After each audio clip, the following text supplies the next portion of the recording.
Ay ərini 3 qəpiyə satan təlxək. Məni səhv salma ha.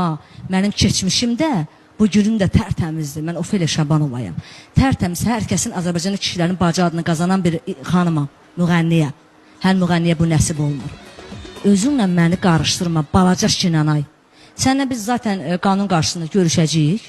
İbo, çox böyük bir səhvə yol verib. Çox böyük bir səhvə. Aha, artıq problem məhkəməyə kimi gedir. Bəli, təbii ki elədir. Yəni, demək istəyirəm ki, sən kimin holdingində oturub paşalıq elirsən, ay bədbax. Yəni, sən başın üçün deyil, Ofeliya ilişəsən, durduğu yerdə mənə söz atırsan. Məşhur olmaq istəyirsənsə, məni yığaydın, ay Ofeliya, mən tanınmaq istəyirəm. Mən sənin adını çəkərəm. Sən bilirsən, mən sənin adımı ne çəkirəm? And olsun Allaha, mənim reklamım bahadır. Sən ucuz birisisən. Çox ucuz birisisən. Ərini 3 qəpiyə satansın. Elə qadınlar mən heç vaxt sevmərəm. Elə qadınlar məni istədi. Ətrafımda elə qadınlar ola da bilməz. Yəni ona görə mən bilirəm sən kim örgədib səni danışdırır. Böyük Şinanaydan balaca Şinana özünüzə gəlin. Elə eləməyincə çıxım 10 milyon qarşısında keçmişini də indiki vaxtında hardan gəldiyinə qədər burada deyim efirdə.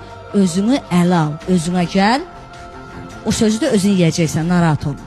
O mənim haqqımda dediyin sözü məhkəmə qarşısında bizim Azərbaycanın çox gözəl qanunları var İbrahim, bunu hamı bilir.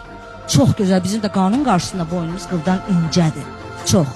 Ağıllı ol, xanım deyə bilmərəm sən, çünki sən qadın deyilsin, mən əxlaqlı qadınlara xanım deyirəm. Sən kimlərinə yox, ağıllı ol.